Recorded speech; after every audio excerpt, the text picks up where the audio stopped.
नमस्कार. जय शंकर दत्तगुरु. मी डॉक्टर सौ अश्विनी जितेंद्र काळे.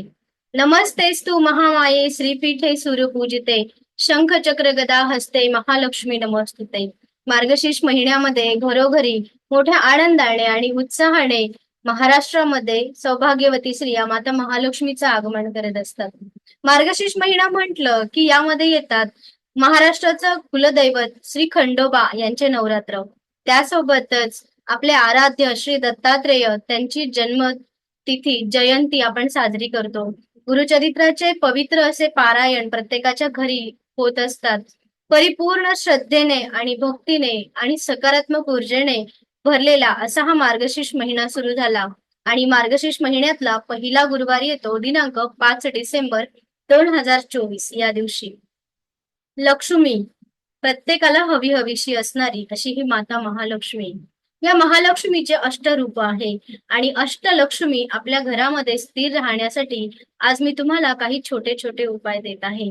यामध्ये सगळ्यात सुंदर उपाय मी नेहमीप्रमाणे सांगते की कुठलंही व्रत, वैकल्य, उत्साह, सण साजरा करत असताना आपण नेहमी विचारांनी सुद्धा सकारात्मक राहावं आणि विचारांनी सुद्धा सात्विक राहून आनंद देण्याचा अधिकाधिक प्रयत्न करावा. तुम्हाला माहित आहे का की आपल्या वास्तूमध्ये अष्टदिशा आहेत आणि या अष्टदिशेला सुद्धा अष्टलक्ष्मीची स्थानं ही दिली गेली आहे. आज तुम्हाला मी ती स्थानं सुद्धा सांगणार आहे. गुरुवारच्या दिवशी सकाळी लवकर उठून स्नानाने शुचिर्भूत व्हावं. विशेषतः आंघोळीच्या पाण्यामध्ये गुलाबजल टाकून स्नान केलं गेलं पाहिजे.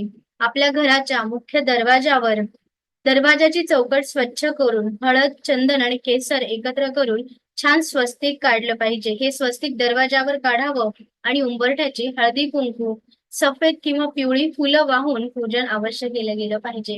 गुलाबजल आपल्या मुख्य दरवाजाच्या चौकटीमध्ये आतून उभं राहून बाहेरच्या बाजूला शिंपडलं पाहिजे आणि माता अष्टलक्ष्मीला आवाहन करत प्रार्थना केली गेली पाहिजे. प्रत्येकाच्या परंपरेनुसार, प्रत्येक घरातील रीतिरिवाजानुसार आपण महालक्ष्मीची पूजा मांडत असतो. अतिशय सोप्या साध्या पद्धतीमध्ये जरी आपण पूजा केली आणि आपला भाव सात्विक असेल तरी माता महालक्ष्मी नक्कीच प्रसन्न होते. पण ह्या पूजेमध्ये विशेष करून बऱ्याचदा एक गोष्ट विसरली जाते आणि ती म्हणजे बऱ्याच महिला फक्त महालक्ष्मीची उपासना करतात. मी तुम्हाला इथे नक्की सांगेल की ही उपासना करण्या अगोदर देवीची पूजा पूर्ण मांडल्यानंतर गणपतीची पूजा केली गेली पाहिजे आणि विष्णूचं स्मरण केल्यानंतरच माता महालक्ष्मीच्या पूजेला तुम्ही सुरुवात केली तर ती लक्ष्मी तुमच्या घरामध्ये चिरकाल स्थिर राहणारी असते. माता महालक्ष्मीच्या पूजनामध्ये विशेषतः गुलाबाची फुलं, पिवळी फुलं, सफेद फुलं याचा वापर अधिकाधिक करावा. गुलाबाचा अत्तर, चंदनाचा अत्तर याचा वापर अधिकाधिक करावा. आपण स्वतः सुद्धा पिवळ्या रंगाचं वस्त्र अवश्य धारण करावं. या दिवशी आपल्या घरामध्ये गुलाबाची अगरबत्ती किंवा चंदनाची अगरबत्ती लावली तरीही चालेल. यथाशक्ती, यथाभक्ती, परिपूर्ण श्रद्धेने माता महालक्ष्मीला आपल्या वास्तूत स्थिर करायचं आहे. आणि या ठिकाणी तुम्ही विशेषतः ज्यांना शक्य असेल त्यांनी विष्णू सहस्रनाम, व्यंकटेश स्तोत्र किंवा फक्त ओम नमो भगवते वासुदेवायचा 108 वेळेस जप केल्यानंतर माता महालक्ष्मीची पूजनाला नक्की सुरुवात करा.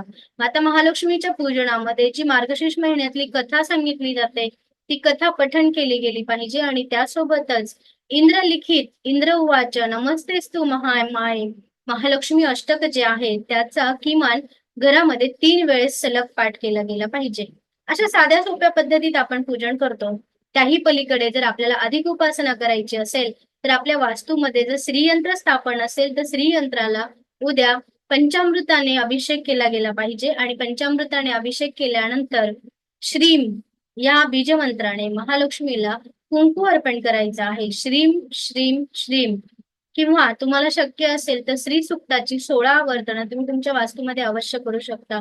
कनकधारा स्तोत्राचं पठण सुद्धा या दिवशी तुमच्या घरामध्ये लक्ष्मीला स्थिर करण्यासाठी नक्कीच फायद्याचं ठरणार आहे. माता महालक्ष्मीची उपासना ही शक्यतो सकाळी पूजन करायचं जेणेकरून ती पूजा, ते वातावरण दिवसभर आपल्या घरामध्ये प्रसन्न आणि सकारात्मकता घेऊन येत असतं आणि सायंकाळच्या वेळेस आपापल्या पद्धतीने हे व्रत सोडायचं असतं.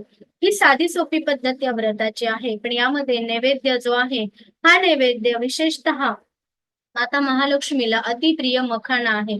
मखाण्याची खीर, त्याच्यामध्ये केसर मिश्रित मखाण्याची खीर, दूध, केसर आणि मखाना अशी खिरीचा नैवेद्य तुम्ही माता महालक्ष्मीला अर्पण करायचा आहे आणि तो नैवेद्य आरती झाल्यानंतर पूर्ण परिवाराने अवश्य ग्रहण करायचा आहे.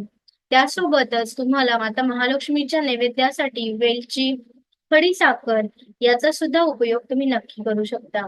माता महालक्ष्मी तुमच्या घरामध्ये स्थिर राहो आणि घरातील वास्तूच्या अष्टलक्ष्मीला तुम्ही वंदन करत ही पूजा करायची आहे किंवा सायंकाळच्या वेळेस पुन्हा एकदा दिवा लावायचा आहे. शुद्ध तुपाचा दिवा हा तुमच्या घरामध्ये लावला गेला पाहिजे. शुद्ध तुपाचा दिवा लावल्यानंतर त्याच्यामध्ये थोडेसे केसर तुम्ही उद्या एकत्र करणार आहात किंवा 2 थेंब अत्तर टाकणार आहात. असा सुगंधी दीप उद्या तुमच्या वास्तूमध्ये सायंकाळच्या वेळेस तुम्हाला नक्की प्रज्वलित करायचा आहे.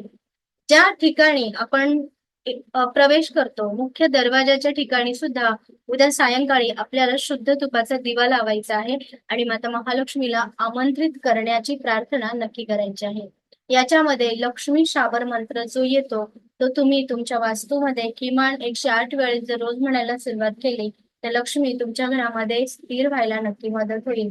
त्यासोबतच अनेक असे माता महालक्ष्मीचे मंत्र आहेत जसे की ओम श्रीम नमः, श्री सुक्त, कनकधारा स्तोत्र, ओम श्रीम ह्रीम श्रीम कमले कमलालय प्रसिद्ध प्रसिद्ध, ओम श्रीम ह्रीम श्रीम महालक्ष्मी नमः किंवा नाहीच काही जमलं तर ओम श्री महालक्ष्मी नमः हा मंत्र तुम्ही अधिकाधिक याचा जप दिवसभर केला पाहिजे. हे व्रत करत असताना ज्या महिला हे व्रत करतात त्या महिलांनी चिडचिड कमी करावी. त्या महिलांनी चेहऱ्यावर आनंद हसू ठेवावं. त्या महिलांनी घरातलं वातावरण सकारात्मक राहील याची अवश्य काळजी घ्यावी. फक्त या व्रतवैकल्याच्या दिवशी नाही तर इतर दिवशी सुद्धा तुम्ही ही काळजी अवश्य घेतली पाहिजे. लक्ष्मी जशी हसतमुख आहे तशी जर तुमच्या घरातली प्रत्येक महिला, मग ती आई असू दे, बहीण असू दे, पत्नी असू दे किंवा छोटी मुलगी असू दे, तिने सदैव हसतमुख राहून येणाऱ्या पाहुण्यांचं आगमन केलं पाहिजे. आपल्या घरात असणाऱ्या व्यक्तींचा मान सन्मान आणि आदर करणं म्हणजेच माता महालक्ष्मीला तुमच्या वास्तूत स्थिर करणं हे लक्षात ठेवा. वास्तूवर जर विचार केला तर आपल्या वास्तूच्या पूर्व दिशेला असते ऐश्वर्य लक्ष्मी.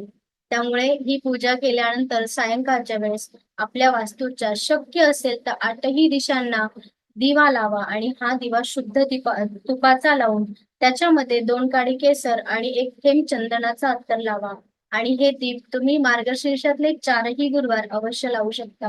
पूर्व दिशेला येते ऐश्वर्य लक्ष्मी जी आपल्याला परिपूर्ण ऐश्वर्य प्रदान करत असते, जी आपल्याला चांगल्या लोकांची संगत देत असते. आग्नेय दिशा पूर्वेच्या शेजारी उजव्या हाताला जी येते ती येते आग्नेय दिशा. त्या दिशेला असते धान्य लक्ष्मी जी आपल्या घरामध्ये कधीही धान्याची कमतरता भासू देत नाही. दक्षिण दिशेला येते आदी लक्ष्मी. नैऋत्य दिशा ज्या ठिकाणी येते धैर्य लक्ष्मी. पश्चिम दिशा या ठिकाणी असते गजलक्ष्मी. आपली इच्छा परिपूर्ण करणारी गजलक्ष्मी ही पश्चिम दिशेला वास करत असते. वायव्येला येते विजयलक्ष्मी. उत्तर दिशेला येते धनलक्ष्मी आणि ईशान्य दिशेला येते संतान लक्ष्मी. जर तुम्हाला या दिशा एकदम व्यवस्थित माहित असतील आणि तुम्हाला जर त्या दिशेची लक्ष्मी माहित असेल तर त्या दिशेला दीप प्रज्वलित करत ओम श्री ऐश्वर्य लक्ष्मी देवे नमः, आग्नेयाला दीप लावत ओम श्री धान्य लक्ष्मी देवे नमः प्रत्येक दिशेच्या देवतेचं जर तुम्ही स्मरण करत गेलात आणि नंतर तुमच्या मुख्य देवघरामध्ये शुद्ध तुपाचा दिवा लावून गणेशाची, श्री हरिविष्णूंची आणि माता महालक्ष्मीची जर तुम्ही आरती केली त्यासोबत भीमसेनी कापूर प्रज्वलित केला आणि ती आरती पूर्ण घरभर दिली तर तुमचे हे गुरुवार तुमच्या घरामध्ये खूप छान बदल घेऊन येणारा राहील आणि तुम्हाला माता महालक्ष्मीची कृपा नक्कीच होणार आहे. व्हिडिओ तुम्हाला आवडला असेल तर नक्की लाईक करा, शेअर करा आणि कमेंट मध्ये जय शंकर लिहायला विसरू नका. त्यासोबतच आपण उपवास सोडत असण्याच्या अगोदर जर आपल्याकडनं शक्य असेल म्हणण्यापेक्षा आपण जर घरातला बनवलेला ताजा स्वयंपाक डब्यात पॅक करून गरजू व्यक्तीला जर भोजन देत असाल तर याच्यासारखी वेगळी महालक्ष्मीची पूजा काय असं मला वाटतं. नक्कीच अन्नदान करा. अन्नदान श्रेष्ठ दान आणि दत्त संप्रदायामध्ये अन्नदानाला अनन्यसाधारण महत्व आहे. आता महालक्ष्मी तुम्हा सर्वांचे रक्षण करो आणि तुमच्या कुळामध्ये अष्टलक्ष्मी स्थिर राहो हीच प्रार्थना. जय शंकर दत्तगुरु.